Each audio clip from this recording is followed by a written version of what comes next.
tell me about that song. Is that... Ego, is that you looking into a mirror singing that to yourself, or are you singing it about somebody else? No, it's me talking to a guy. It's basically, for me, it was like getting back in... When I wrote it, I was getting back into the sort of dating game and that sort of early stages of when you sort of go back and forth with the guy, trying to get them to reply, and if you give them too much, then they won't... Don't tell me people don't reply to you. What is wrong with the men of this world? Seriously? Yeah, it happens. Seriously? Yeah, but I think it's about finding, like, creating the right vibe between you and somebody. And so the song's all about that, and sort of like you've got somebody that you like, you want to tell them, you know, you've had a bit of a night out and you've sent them a text, and it's like, now I've told you that I like you. Yeah. Don't let it go to your head. Yeah, it's kind of playing that dating game thing. Yeah, so it's just like a fun sort of twist on the whole thing, rather than it being so depressing like it actually is. That's life. You've discovered that at 23. Oh, yeah. And so do you enjoy that side of dating? Yeah, I think, I do, actually. I mean, like, I'm a relationship girl, so I always find myself in long relationships with not much break in between, so I always forget. What's the longest break you've had between a relationship? Maybe a year. Well, that's long. It's quite a long break. But that was a while 23 ago. I think for the last 3-4 years, it's probably been about a month or two. But yeah. Do you know what I love, Ella? I met you the first time. Ella actually stayed at my house one night. Yes, oh yes, we're like that, me and her. No, but one thing I love about you is just this. I mean, I don't know if you put it on, but the thing I loved, and I had my daughter and some of her friends there, you have such a confidence about yourself, about who you are, about your body.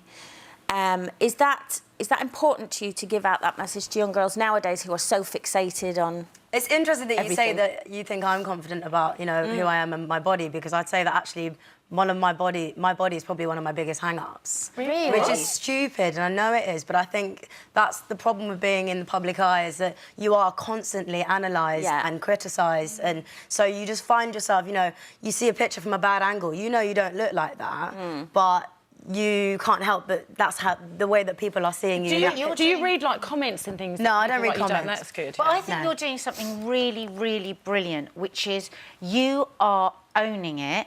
I know you tweeted a picture of your stretch marks, and you're kind of doing what I advise my 14-year-old girl to do all the time.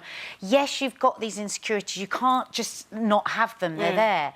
But if you start faking it to make it, if you start saying, I own it and this is me, then you can literally change the way that you think about it. I think my kind of way of it is just forget about it. No one actually cares. And when you think of it in the grand scheme of things, the things that you're hung up about the most, people spend maybe a second thinking about. Yeah, exactly. So, like, it's just really important, I think.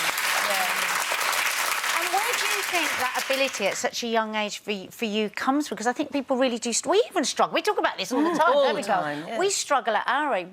How have you managed to come to that so young? I think it's just the pressures of having to, really, because I think with what I do, getting on stage, and there's a lot of expectation of me, things like getting hang-ups about my body, I just have to let that be the least of my worries. Because I don't have time, or, like, if I want to progress in my career, I cannot let myself be beaten by things it'll hold like you that. back. And what did how was your mum with you with all that? You know, if you ever showed her insecurities, she sounds, from what I've read, like a really strong woman. She is, and that's, if anything, she doesn't see it, because I think as a kid I grew up sort of wanting to prove to my mum that I was as strong as her. So if anything, she probably doesn't have any idea that I spend, you know, wake up in the morning, have a quick side glance in the mirror, you know, like, because, you know, my mum is such a strong character, and she's got her hang-ups too, but I think... I loved it. Is it true that she said to you, people don't like teenagers? Yeah. So you might as well work when you're a teen. Is that true? Yeah, she's right. I mean, it's the most annoying thing for a teenager to be told, because, like, as a teenager, you're like, what do you mean? Everyone likes me. What are you talking about? But then, like, she's always like, stop being a teenager. Nobody likes teenagers. Just grow up.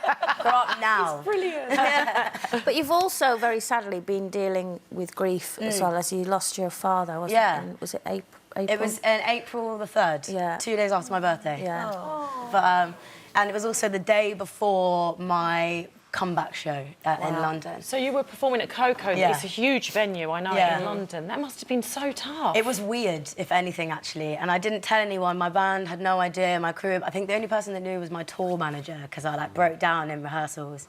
And then I had a little... I drove home that night, and I was just a bit like, do you know what?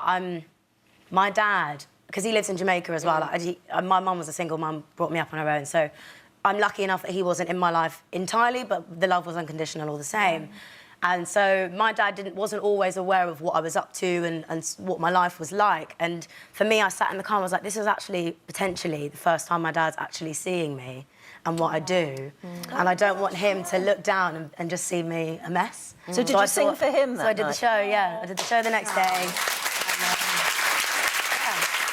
I've kind of just continued on like that. I really haven't spoken about it at all. So every time I do, I'm like, Yeah. But I really haven't spoken about it. Everyone's always like, you're all right, I'm fine. I think I'm lucky that I'm back in cycle now, that my campaigns come around so that I can just throw myself into work, and I've got loads of friends, family to support, so I'm all good. You know what? It's such a pleasure to have you here. I think you're a fantastic role model.